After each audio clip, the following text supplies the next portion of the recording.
how important is the idea of empathy in sort of creating the kind of culture shift that you're trying to do with music? I think there are a lot of organizations actually now increasingly that really focus on empathy as a skill. So with our work, I mean, we're using arts and we're using music as a medium and a tool, but really to build skills like empathy and confidence and a sense of compassion. And so we look at a range of what we call social emotional learning or social emotional skills that we focus on through what we teach. So it's really the pedagogical approach we use. I mean, but we look at specific kinds of learning outcomes that are not musical. So it's in how we teach and what we teach and the kind of value system that the program is building more than the musical or like the product oriented outputs. We do focus on those, it's important that those are of high quality and that the experiences of high quality, but that what we try and sort of promote through our work is that our teachers and our students really pick up those qualities. One of the things that was really important to us was to really bring kids together across lines of difference, because we wanted to actually bring kids outside their own communities, their own demographic groups, their own school. And in our theatre program, it finally culminates in a production that they do based on the stories of their own lives as well as their vision for change, where we make sure they're playing each other's stories. And it's been really amazing to watch what that does in terms of empathy. So ours is a newspaper called The Optimist Citizen, which is a purely positive newspaper, and we present only positive news from across the world with the aim to initiate and stimulate positive actions, because we have realized over time that the media industry is heavily dominated by negative news, and it's leading to nowhere. The result is a sense of fear and doubt that prevails in the society. People are afraid of trusting each other. There have been several instances where people end up doing negative actions. So there's this acquaintance of mine who watched the Nirbhaya case on television 3 days straight, and she felt so strongly for it that she committed suicide. So we realized that if negative news and stories can stimulate positive action, negative action, so why can't positive news and inspiring stories create and stimulate positive actions? What's been your sort of experience that the transformative power of bringing music, the Indian classical music to students, and has that have you been able to? I think the response we get from people who are in touch, in terms of students who have been involved in organizing programs or whatever, is amazing, because they come back as volunteers and it's a movement now. It's crossed that critical mass. So that's a powerful impact. Of course, what our emphasis on the live exposure to an eminent artist. So that inspiration is what the youth, for them some of them it's an experience of a lifetime almost, or certainly a very powerful experience to be in close proximity to somebody inspiring. In fact, we have this debate also, I was in the US with some of our volunteers there. No, YouTube is come and this will come, so why? But then they realize, no, there's nothing like live, it has to be done. So that's what we are up to. Looking at graphic fiction, but looking at non-fiction as the base for you to create your storytelling. Is there sort of some self-recognition that happens in people when they read the story in that format? What is your experience? What goes through people's mind? You mean for an audience? For an audience, yes. For a reader? Yes. I mean, this is something that I think is quite unique to comics and graphic storytelling, is that because it's someone's own hand that's gone into creating the work. And then their kind of subjective view of the universe and the world that they occupy is very much in the details of the image that you would put in, right? Because as a person, it's not like photography where you go somewhere and you take a photograph of the space and you choose you choose a frame, but there are many details that perhaps that are there that you didn't choose. In comics and image making through illustration, you choose every detail, right? So what you think is part of your world is always part of that image. So for someone who's reading a comic, they are literally seeing, and a non-fiction comic in particular, they're literally seeing the world as the creator sees it. So I find it to be an extremely subjective form of storytelling from that perspective. From my point of view as a filmmaker, I think what you said earlier about positive news and sort of the media and negative news is really relevant now, because I think, enough has been written about this, but we are more polarized than we ever were. We're certainly not talking to the other side. And I think as filmmakers, half our work at Jamun, which is my production company, is socially engaged content.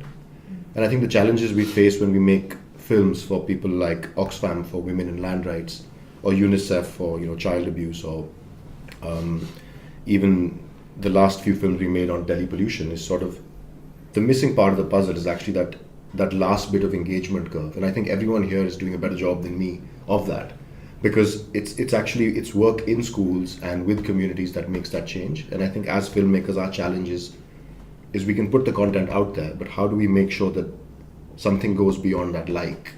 And it's that engagement curve that's missing, and that's what we're trying to learn now, is that how do you reverse engineer communication to actually make physical action and social change happen? And I don't think we have the answers yet, but we're trying and we're learning as we go along. What about the small films you make, and it's a very interesting take on real life situations? Yeah. What's been the reaction to the funny films? The beauty of digital, if this had happened when I was a child, I probably would have taken a different profession. Because when you wanted to make a film, or even a small video शादी वाला film, it was an expensive deal. तो आपको अगर वो film बनानी है, तो you have to take it up as a profession, not like a hobby. So आज की डेट में वो हम कर सकते हैं, and that's what I'm trying to sort of do, live my childhood again through these short films. And the good thing is that now when I do so, a lot of people who are not professional, so being from the media thing, I have friends who help me make my film. Someone shoots, कोई art कर देता है, कोई act कर देता है, इस तरह का. But there are also people who don't know much about films and they join in. So my connection to that community where I'm coming in is almost zilch, except for when you are on ground and people suggest you something, or जब आप shoot कर रहे हैं तो आपका camera लगाने में जिसने help की है, he may suggest something, because everyone today understands filmmaking, even if it's on a phone, which is a very inspiring and empowering thing, I think. So all of these pieces of literature on sort of the new age change-making skills talk about creative problem solving as one of the skills, and even empathy as a skill and not merely as a value.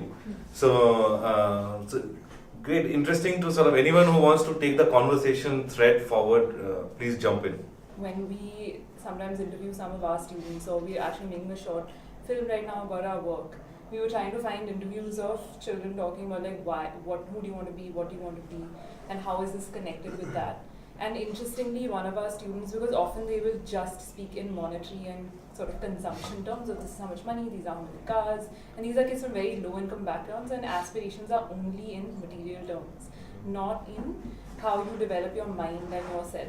So he actually said, when I grow up, I just want to be a compassionate and caring person, and etc. etc. And that's such a rare thing today. So given that, I think arts plays a really, really critical role, and however you engage children in it, I don't think there's a hierarchy there. But it goes much beyond, I think, just building certain skills. At least with music that I can speak of, it ranges from cognitive, behavioral, social, all sorts of skills it helps to build. The younger you teach children and you engage them in a proper way, I would say, the bigger the impact is, and they could grow up to do anything. We have, education-wise, there is so much happening. Institutes coming up, fine arts के हैं, engineering, medical तो छोड़ दें, अब जो नए institutes आ रहे हैं, theatre के और हर तरह के, poetry का कोई school नहीं है, for example. And everyone, if you look at your WhatsApp messages, there's so much poetry एक आदमी जो create कर रहा है, even out of humor or out of time pass. But there's so much with Indian, being a verbal society, who depend a lot on our history. Kabir के दोहे भी सब verbally चल रहे हैं, तो वहाँ पे poetry का school नहीं है, means there's something very important missing. While I'm very much an advocate of making sure that more and more kids have access to arts, I think we've got to also poetry का school नहीं है, और poetry पढ़ाने का तो उससे भी कम है. I teach poetry, and a lot of people who first come into workshop just say, but poetry can't be taught. And that's true of a lot of art forms that people come in saying, and then we kind of have this conversation that, okay, maybe painting can't be taught, but you can be taught to use a brush, like you can be taught craft, things like that. In some ways, what the arts do that's very unique within the kind of educational systems we otherwise have is they bring together intellect, emotion, and body. What I do think is that yes, it would be fantastic if we could have arts integrated better into education systems, and that's an ideal. But if one is talking about arts for, in a sense, social progress, it's not necessary that having arts integrated into an education system is going to result in that social progress. There have to be other modes of critical thinking that come in with the arts that would probably encourage more progress. Being an artist is hard. I mean, it involves the same amount of anxiety and ups and downs as any other profession. And there's no sort of set ladder for it. There's no corporate ladder that you climb up. You're pretty much on your own. You're trying to figure out what to do next. And I think the training that needs to come in is, it's okay to fail. It's okay to be doubtful about what you want to do. I still doubt what I want to do next. I may be a filmmaker, but you have to sort of teach children that it's okay to question things. It's okay not to know the answers. And it's okay to not know what to do. At age 35, I'm not quite sure. Maybe I want to do something different next year. And that's okay, you know, and that's the training that you need. Because, and that's fine. And I think that's something that we have to sort of try and bring in as change makers into people at a young age. Usually what we see today is when you're walking in a class today and you ask children, say KG1, KG2 children about how many of you know how to dance or how to sing. You can see all hands going up, you know. Yeah. But say after 12 years, after this education system, you go in a class and ask them in 12th class, how many of you know how to sing and dance? You'll see only a few hands going up. So that's the difference, exactly. So the education system has made us discover about what we cannot do or what we are bad at. But ideally it should be that what we actually can do and should do. When you teach music to a student, you don't want him, I mean, you're not teaching him to become a Mozart or a Papilari or a Raman Bakshi or someone. You're doing it, it's just another skill, like you're taught maths not to become a mathematician. Bollywood has killed our culture, our fashion, our music, our storytelling. But I think in the last 3 years, there's some hope. Because there are other voices that are being heard. Yeah. Small independent films out there. As you said before, you don't need that lab, you don't need physical stock, you don't need to be in Bombay. I'm a filmmaker, I'm based in Delhi, I don't even travel to Bombay anymore. Somewhere those voices will survive, they'll survive outside the mainstream and perhaps they will drive some change. What do people feel, I mean, across the table about sort of the big stories of our times is not finding wings or legs of its own through sort of various art forms? Is that a case we are trying to make, or that's a separate thing altogether? I think it can, I mean, it's happening, but I feel like it can get toothless sometimes if it doesn't actually translate into people meeting physically in person, because that cannot be replaced. So there's a lot happening online, I think, but we have to find a way to bring it back into the physical realm. That's what I feel, which is why I stay committed to print, even though webcomics are quite popular and much easier to produce. Blind to not notice that the gap between online and offline is, it's not a gap, it's like an abyss right now. And I mean, you have to be also really naive to think that, I mean, that's what is frustrating, like all these mobile penetration, social media penetration graphs and graphics and all about India, a lot of it presents a picture of a highly mobile country, but that is not the case at all. Yeah. So even when we talk about, you know, all of this, it's true, and I totally agree with you. For instance, the one organization that majorly supports our work today and makes it possible found us because they just happened to find our website and they're sitting in another country somewhere, you know. So it has that amazing ability to connect people, but we also can't forget, I think, that things like Facebook and all, they're very curated spaces and we don't curate them. They are owned by somebody else, and you know, content is not free, and it's an illusion of being in a free space, the internet, but it is not. But what do you think about skills like collaboration? So we realized very early in our journey that collaboration is the only way we are going to sustain in the longer run, because we're neither billionaires nor we have so much of resources to do it. So we have been doing a lot of cross syndication of content with other media houses, and our main motive is the idea is to spread the idea, not the organization as a whole, because we cannot do like so much alone. So it has to be a collaborative effort, right? Second, about leadership. So for us, I don't know if I'm the right person to ask about leadership because I've just started off in my journey. So, but I feel that for me, leadership is not about only leading spaces, but also creating space for building in the second line of leadership. So my team members and the employees that I'm working with should also be leaders at some point of time. So it's not about me leading and telling them what to do and what not to do, but also making them leaders in the process. So that's how it is going to get that ripple effect. I mean, there's another aspect of collaboration which is at an institutional level or at the level of, I mean, maybe institution is the wrong word, but organizational, or you as a person collaborating with like X publisher or Y publisher or such and such festival or some college or something like that. And that I think is really critical, and also a big gap right now. Is that there, even in publishing and things like that, there's a lot of excellent content that's just not getting out there. That's not reaching beyond certain spaces. And I think that the way to move forward, I mean, in publishing, we call it distribution, obviously.